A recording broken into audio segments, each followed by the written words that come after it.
Okay, let's go back to, by the way, just briefly, tomorrow morning, there's no Mizbah L'Seida, there's no Tachnun, there's no Avinu Malkeinu. Mincha tomorrow is going to be at 2:30, Kol Nidre at 6:30, but the Tu Minyanim tomorrow is 6 and 7:30. The fast starts, whatever time it says on the... About 6:30 it starts. No, Mincha is 2:30. Anyway, that's the story. Okay, let's get to the dinim of actually sitting in the sukkah. Last time we were talking about the Dalit Binim. Okay, but the first night of sukkah is, it's a biblical obligation to eat in the sukkah.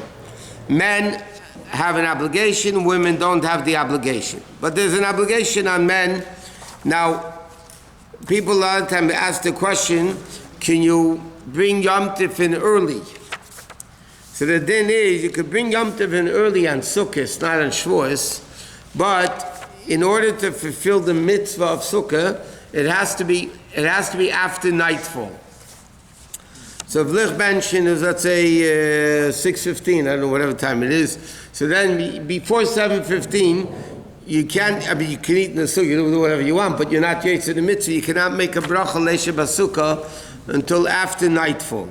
What? If the women are not obligated, if they come in the sukkah and say bracha, is it actually a mitzvah for them, or it's just... It is a mitzvah for them. They're not obligated to do it, but according from halacha it comes out that they do get a reward. Not like somebody who's commanded to do it and doesn't, but like somebody who's not commanded to do it and doesn't. Yeah. Now we learned already, it's interesting, the Sfardim hold, some Sfardim are different opinions, but most Sfardim hold that a woman, if she wants to eat in the sukkah, cannot make a bracha. Because the Rambam holds, and that's the way the Shulchan Aruch, the Bais Yosef holds, that women are not allowed to make a bracha on a mitzvah they're not obligated to do. So like they wouldn't make a bracha on lulav and esrog, they wouldn't make a bracha on sitting in the sukkah. If they're not obligated in the mitzvah, they can't make a bracha. The Ashkenazim hold, like the Ramah, Taisis, Ramah, the Rosh, whatever, that they're allowed to make a bracha even though they're not obligated in the mitzvah. But if they do the bracha, it's not bracha. No. Okay, now as far as sitting in the sukkah, it's okay. So you have to make Kiddush the first night in the sukkah. The candles should also be lit in the sukkah where you're eating. Now, if a woman is, let's say, living alone and doesn't have a sukkah, she's not eating in the sukkah, she can bench licht and light the candles in the house. But if you're sitting in the sukkah, then you have an obligation to bench licht where you're eating. So you have to light the candles in the sukkah. The thing that you have to keep in mind is that Yom Tov, after eating, even though the candles are still on, you could bring the candelabra back into the house on Yom Tov, because you're allowed to move the candles. But Friday night of Sukkot, Chol HaMoed, so then once you light the Shabbos candle, it remains muktzah for the duration of Shabbos, even after the candles go out.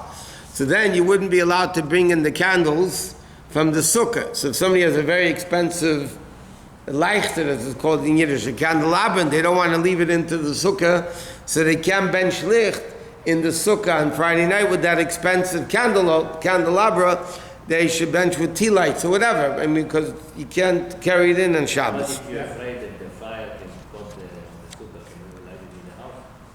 If you're afraid that the candles are going to burn down the sukkah, you have to put them to a place where it's not. But if they want, they could bench licht in the sukkah, make the bracha, and then carry it into the house. Or as long as people are in the sukkah. As long as people are in the sukkah, then that's not... Okay, now into the sukkah, you're not allowed to bring the garbage cans. You know, it's very practical. You bring the garbage can into the sukkah, and you just throw everything out.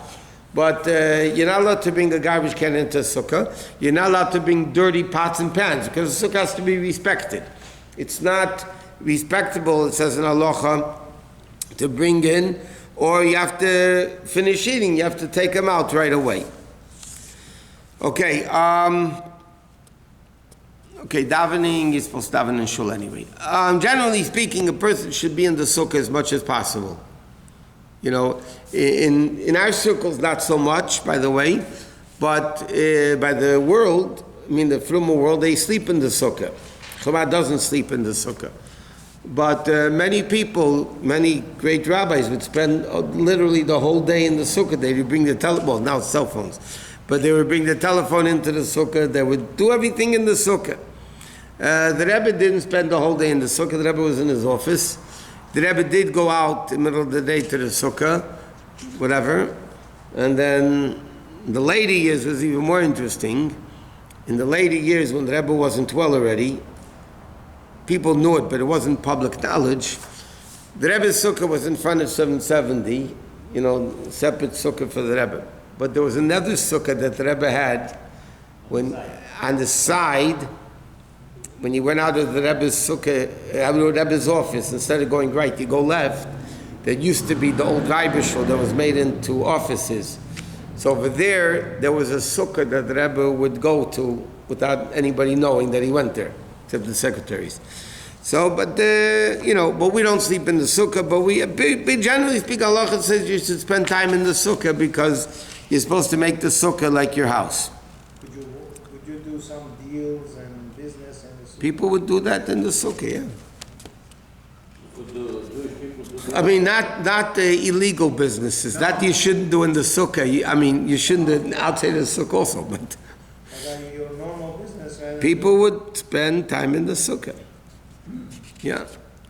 In places where it was cold, not California, but in places out east or in European countries where it gets very cold sukkahs, people would have heaters in their sukkah. They would have one sukkah for eating and they would have another sukkah for sleeping. They actually put mattresses in and beds, whatever, folding beds. They would actually spend the most of the day in the sukkah. The first night of sukkah, even if it's pouring rain, you still have to sit in the sukkah. But the first night of sukkahs, there's a little difference in the order of the kiddush than it is normally the second night. The first night you have the bracha of kiddush, okay, and then you have the bracha of. So there's two brachas you have to make: shechianu and leisha basukah. After the kiddush bracha, you make shechianu and leisha basukah. So the first night you make leisha basukah first, and then shechianu. The second night or Shabbos. After Kiddush, you don't make Shechianu again, but you make the Leisha Basukah last. Why on the first night do you make the Shechianu after Leisha Basukah? Because there's a Shailan halacha that you really, when building a sukkah itself is a mitzvah. So really you're supposed to make a Shechianu on the building of the sukkah.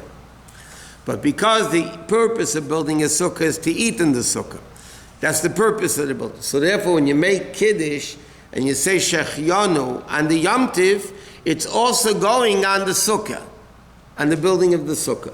So therefore, the first night you make Leisha Basukah, and then you say Shechianu, which is going not only on the Kiddush, on the day, but it also goes on the building of the Sukkah.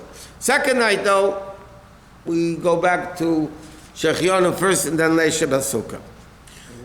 Now the men make leisha basukah at Kiddush. The women, the custom is, unless they make their own Kiddush, but they're not making their own Kiddush. So women, the minhag by them, when they're making leisha basukah, after they wash for hamaitzi, we dip the challah into honey and sukkahs. Then the women, after they make hamaitzi, before they sit down to eat it, then they make a leisha basukah.